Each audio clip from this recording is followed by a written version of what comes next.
Muy buenos días, alumnos. En esta oportunidad vamos a ver nosotros el tema de plano cartesiano, perímetros y área. Entonces, ya nosotros hemos visto en la clase anterior el plano cartesiano, sabemos ubicar un punto en el plano cartesiano, inclusive también podemos hallar el punto medio y también hallar la distancia. Entonces, ahora el objetivo va a ser, si yo tengo una figura poligonal, que puede ser un triángulo, puede ser un cuadrado, puede ser un rectángulo, y esa figura lo tengo que hallar su perímetro y también tengo que hallar su área. Entonces, para ello voy a hacer uso de algunos conceptos que ya yo conozco. ¿Ya, chicos?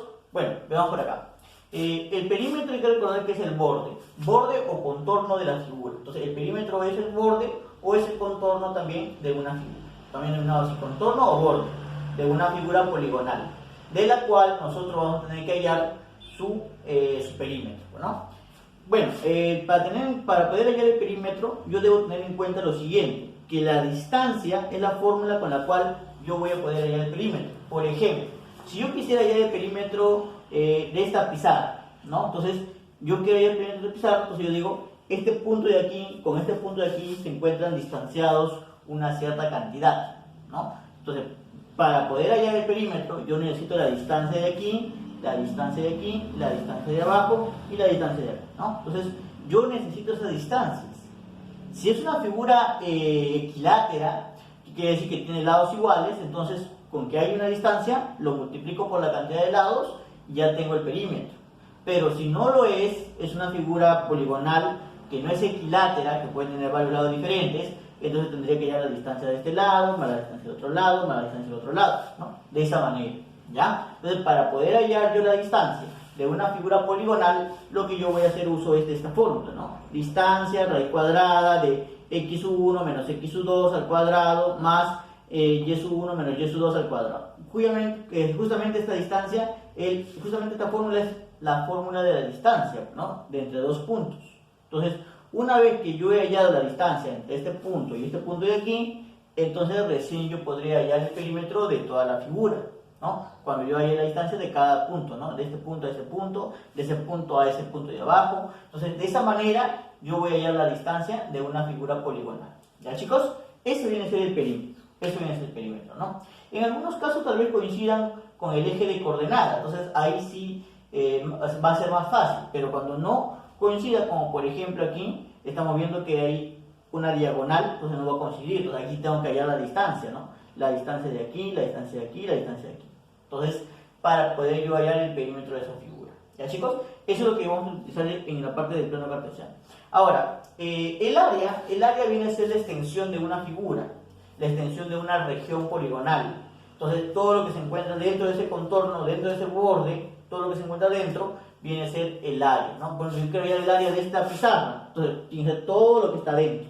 Entonces, para hallar el área de una región poligonal, la cual puede ser un cuadrado, puede ser un rectángulo, no puede ser un triángulo. Entonces, lo que yo debo de hacer es hacer uso de esta fórmula, ¿no? Que dice que es un medio del valor absoluto de la matriz o determinante, ¿no? De la cual tenemos nosotros los puntos, cada uno de ellos ubicados dentro de la matriz, ¿no? x1, y1, x2, y2, x3, y3, y volvemos a repetir x1, y1.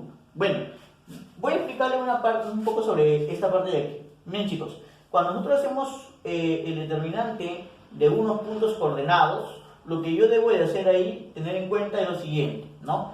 Este es un triángulo, entonces como es un triángulo, va a tener tres puntos, tres vértices.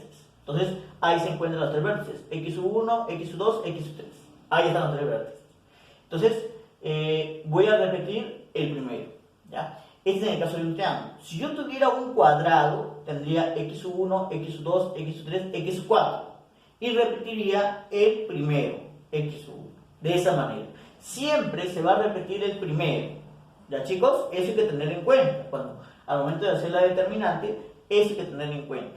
Porque tal vez nosotros decimos son 3 puntos, entonces hacemos de 3.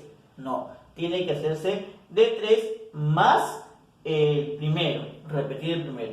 Profesor, pero ¿qué tal si yo tomo x2 primero aquí arriba y y2 acá arriba primero? Entonces lo tengo que repetir abajo también, ¿no? De esa manera. Entonces debo de ser ordenado al momento de ubicar los puntos coordenados en la matriz, ¿no? Debo ser ordenado. Bueno, aquí me va a salir un número. Si yo multiplico acá, multiplico y sub 1, x sub 2, y sub 2, x sub 3, y sub 3, x sub 1, los cuales se encuentran multiplicados aquí, ¿no? Aquí, x sub 1, y sub 2, x sub 2, y sub 3, x sub 3, y sub 1, ahí están multiplicados. Lo tengo que restar para el otro lado. O sea, primero voy a multiplicar en ese lado, ¿no? Ese lado, hacia el lado derecho, multiplico hacia el lado derecho, así, ya está. Luego, tengo que multiplicar hacia el lado izquierdo, hacia el lado izquierdo. Entonces, el lado derecho menos el lado izquierdo. Esa es la forma correcta, chicos. El lado derecho menos el lado izquierdo. ¿Ya? Eso hay que tener en cuenta. No vayan a hacer al revés. ¿Ya? Luego lo sumo y aquí sería la diferencia entre estos dos lados, ¿no? El lado derecho menos el lado izquierdo.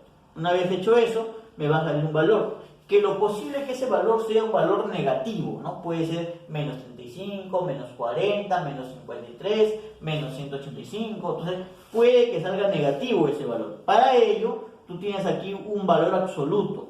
¿Qué es el valor absoluto? El valor absoluto hace de que todos los números negativos salgan como positivo. O sea, suprime al menos para volverlo positivo. Entonces, al final el área va a tener que ser positiva. Entonces, eso hay que tener en cuenta. Una área nunca puede ser negativa, siempre tiene que ser positiva. ¿Ya, chicos? Listo. Entonces, ahí tenemos nosotros la parte del área y la parte del perímetro. ¿Ya? Ahora vamos a ver algunos problemas referentes al tema de perímetros y área. Veamos a continuación.